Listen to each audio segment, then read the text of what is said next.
This hour. Truck drivers call for 4-day nation strike. Study highlights theft as a major source of current drug shortage.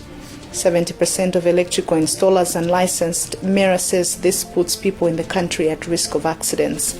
And in sports, Malawi women's football team reignite their COSAFA Championship semi-final hopes with a 3-2 victory over Mozambique in South Africa. Now the news in detail. Truck drivers have called off a 4-day nationwide strike that was staged in demand of increased salaries and a waiver of some regulations in their work.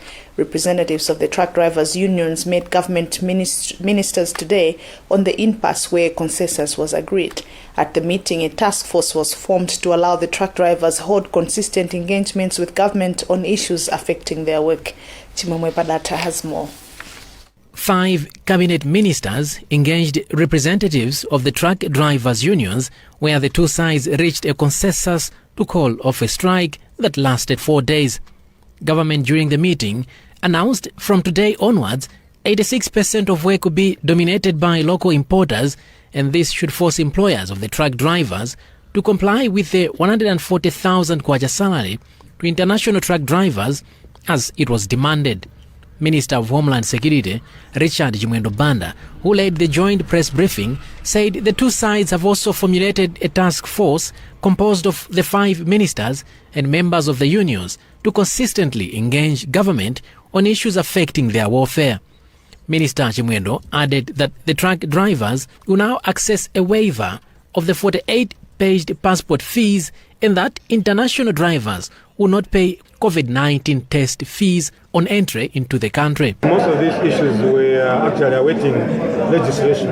The issues of the passports, the issues of COVID fees, there were laws that were made, and we needed to repeal such laws, and we have done that. That's why the drivers are able to tell you that from now onwards they're able to enjoy these benefits that have been fighting. The minimum wage has also been an issue, but now it's a law. It's been gazetted.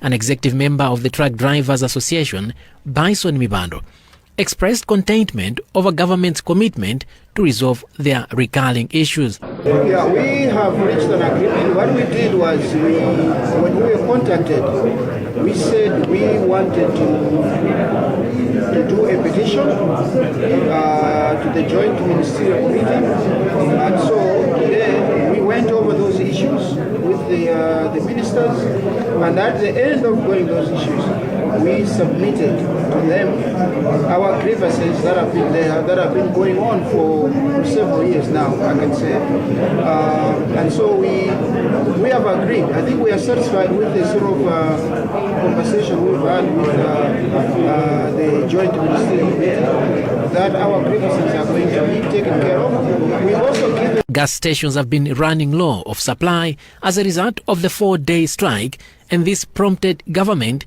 to deploy military personnel to assist in the haulage of fuel from Nokma depots to filling stations. This findings of a recent study on availability of drugs as well as equipment and services in health facilities in Malawi has found that there is a shortage of drugs, especially in rural areas, mainly caused by theft.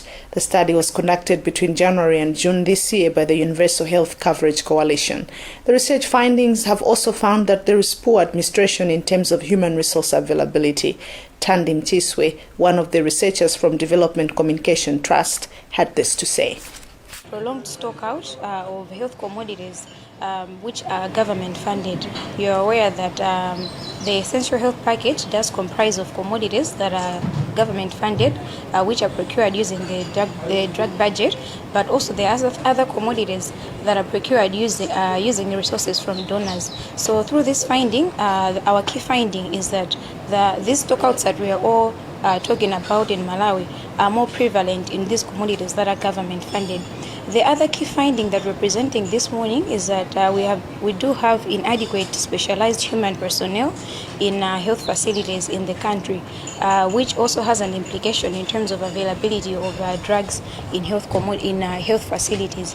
One of the cadres that is being most affected, which has got a 67% vacancy rate, is the pharmacy cadre, which is being served by health personnel that that are not specialized, but also a few human health personnel. So this has got implications in terms of some of the guidelines that are there in to make sure that there is oversight in management as well as utilization of health commodities. The other key finding that we're presenting this morning is also that there is inadequacy of the drug budgets which are funded from the budget from the Ministry of Health. This drug budget inadequacy is also resulting into the stockouts that we're also talking about. And the final finding that we're also presenting this morning is that there is limited capacity of governance structures, health governance structures, which are stipulated in the National Health Community Strategy. And these are basically the health center management committees and also the drug and therapeutic committees at district level.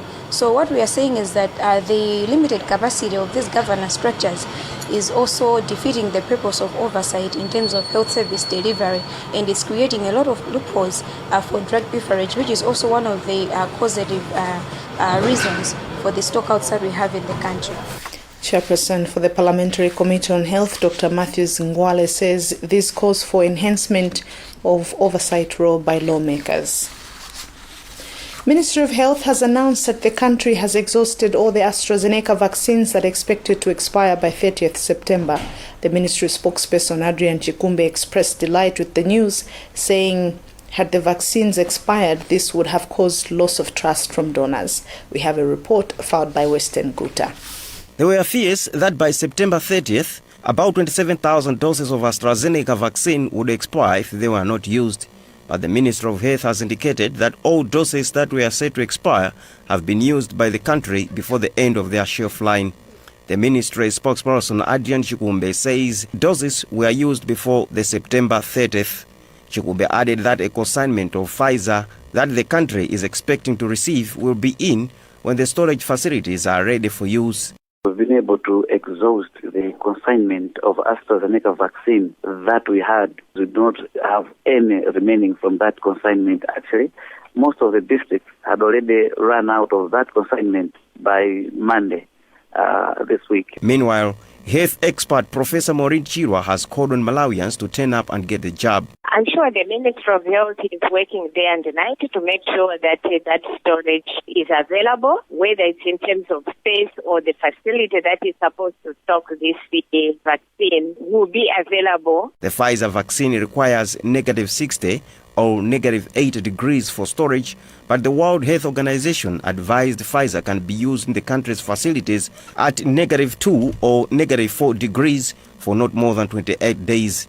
The country has fully vaccinated 496,875 people, of which 253,438 received AstraZeneca and 243,437 received Johnson & Johnson, with 557,761 receiving one jab of the AstraZeneca vaccine. Reporting for Zodiac, this is Western Guta. Rural women from Cholo and Mwanza have asked government and development partners to establish permanent pediatric tuberculosis TB interventions amid a serious information gap among remote women on the disease in the country. Violet Wyson from Nanseta in Cholo and Felia Oziasi from Ntaje in Mwanza told Zodiac on Friday during the media tour organized by the Elizabeth Glaser Pediatric AIDS Foundation that they had frequent visits to traditional doctors due to lack of sufficient information of TB on children. Christopher Sande was part of the tour. He now reports. Violet Wyson from Nanseta area in Cholo and Felia Oziasi from Ntaje in Mwanza told Zodiac during the media tour organized by the Elizabeth Glaser Pediatric AIDS Foundation that most rural women lack information on pediatric tuberculosis TB. They then suggested that government and development partners need to support the people with relevant information urgently.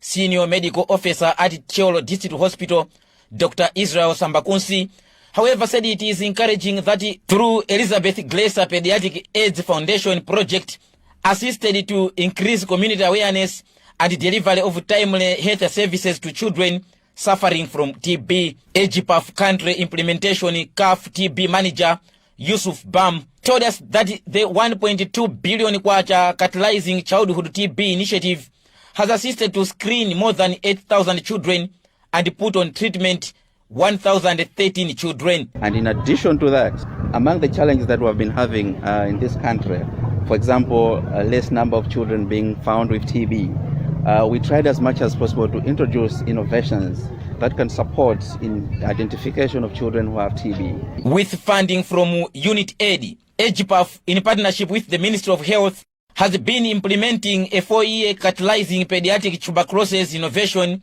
in 40 facilities in Tyolo, Blantyre, Chiradzulu, Mwanza, Ncheu, Dedza, and Nchinji. Reporting for Zodiac, this is Christopher Sande.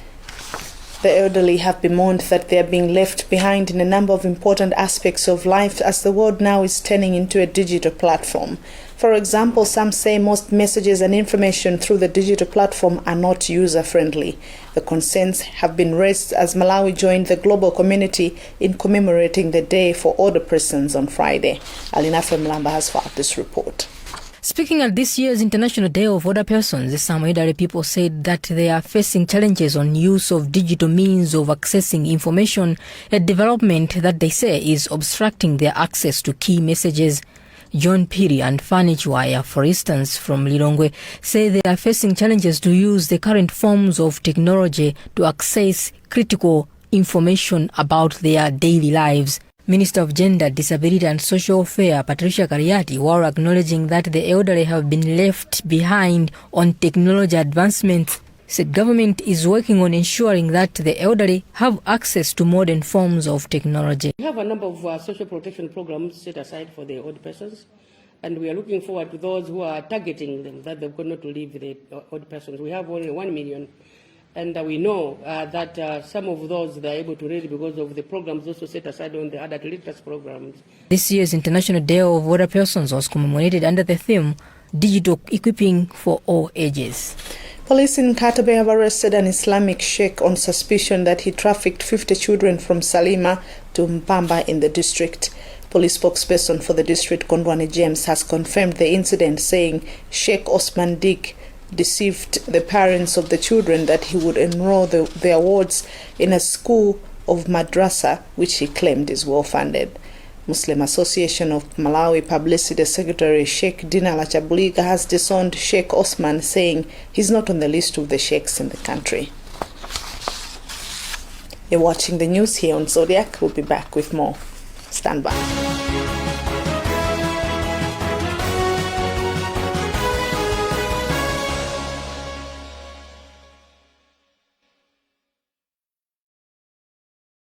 Good news to those staying in Zomba. The most affordable reliable network access is now available in town. Get your access business number today and enjoy the affordable rates. For more information, call 0212 200 200. Access your world.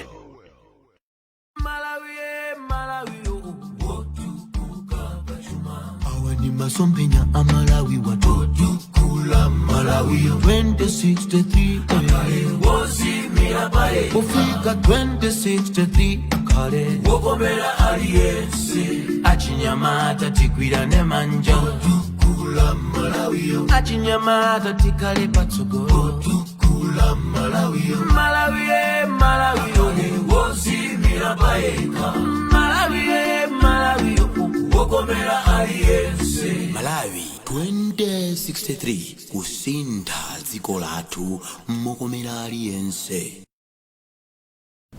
If there's one thing that all soaps do, it's wash. From buckets to basins, bathrooms to streams, and everything in between. All soaps wash. Yes, but Protex is different. Its reinvented formula with flaxseed oil boosts your skin's natural anti-germ defenses by 10 times more, protecting you against 99.9% of germs. So what keeps us healthy? Protex! Good health starts here. UNICAF University, September to October 2021 intake. Special scholarships available at UNICAF University for bachelor, master's, and doctoral degree programs. UNICAF University is accredited nationally by the NCHE and internationally by the British Accreditation Council in the UK. Enroll for internationally recognized degrees at a fraction of the cost. Feel safe knowing that your online studies with UNICAF University will not be disrupted by measures for the pandemic. From enrollment to graduation, everything runs smoothly online. Don't miss this golden opportunity. This offer is valid until the end of October 2021. So apply today and get a free tablet when you register and pay the required deposit. WhatsApp 0993 907 002 or go to www.unicafuniversity.ac.mw to find out more.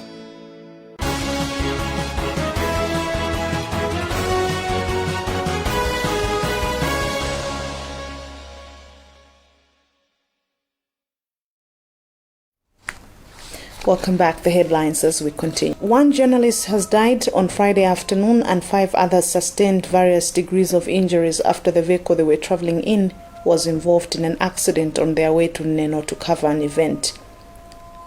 The deceased has been identified as Alani Mpetembe of MBC.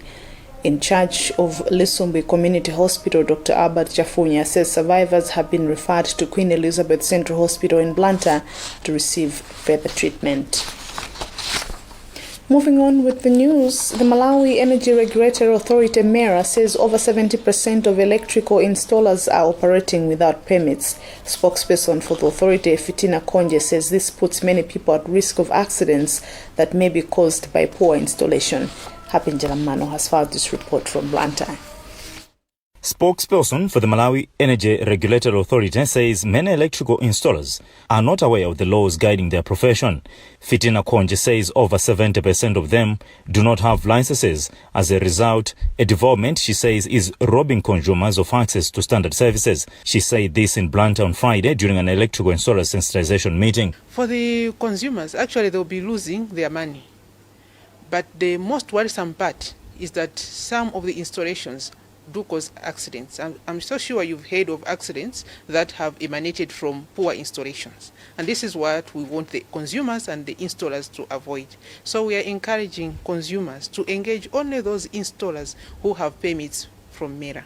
Project manager at Sham Electrical, Patrick Banda, says certification is paramount for success of electrical installers. As a human being, if you want to be recognized, one of the issues that you are going to think of is like, let me come at the open, let me visit MERA, let me get certified. So it's something to do with the way we think sometimes. We don't want to be recognized. The installers have been drilled on legal aspects relating to installations and possibilities and obligations of suppliers and customers, among others. The Food and Agriculture Organization, FAO, says is committed in promoting modern farming technologies and health living among people in the country. FAO District Coordinator in Mulanje, Mishek Mwambakulu, said this on Friday when the organization donated 456 push bikes to nutrition promoters and community facilitators in the district. Hastings Jimani reports. Speaking after presenting the push bikes to nutrition promoters and community-based facilitators, CPF, under AFICEPO and Kulima programs respectively, District Coordinator for Food and Agriculture Organization FAO in Mulanje, Mishek Mwambakulu, said it is their expectation that the push bikes will accelerate implementation of the two programs in the district. We are implementing two big projects, AFICEPO and Kulima. These projects have got outputs that we would like to achieve: food security, nutrition security, as well as income security. So these bicycles, we are hoping that the interventions that we are implementing in the district will be accelerated further. District Commissioner for Mulanje, Starich Mwambiwa, said the challenge of mobility which nutrition promoters and CPFs were experiencing is now a thing of the past. The coming in of these bicycles, they are going to help a lot in terms of mobility. The lead farmers, the community-based facilitators, and also caregivers have been facing challenges in terms of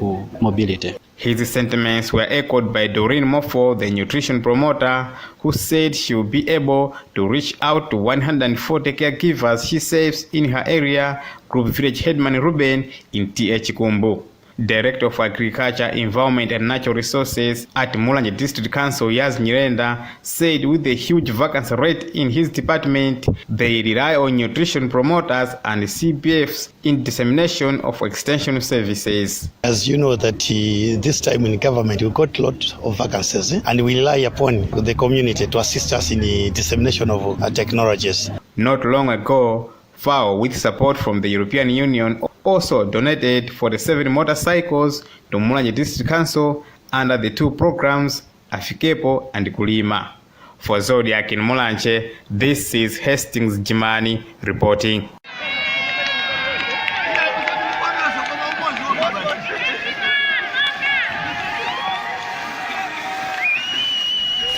To arts and entertainment now, as the Sun Music Festival gets underway, South African artist Makadzi has landed in the country with promise for fireworks at this year's 3-day music festival in Mangochi.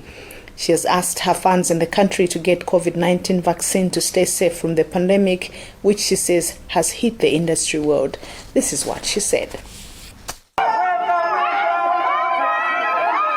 She joins other international artists as Gramps Morgan and Mr. P of P Square, who are already in the country for the same event.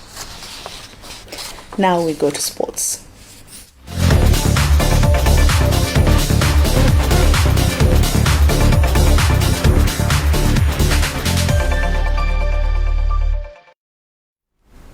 The Malawi senior national women's football team, the Scorchers, have reignited their COSAFA Championship semi-final hopes after coming from behind to beat Mozambique 3-2 in South Africa.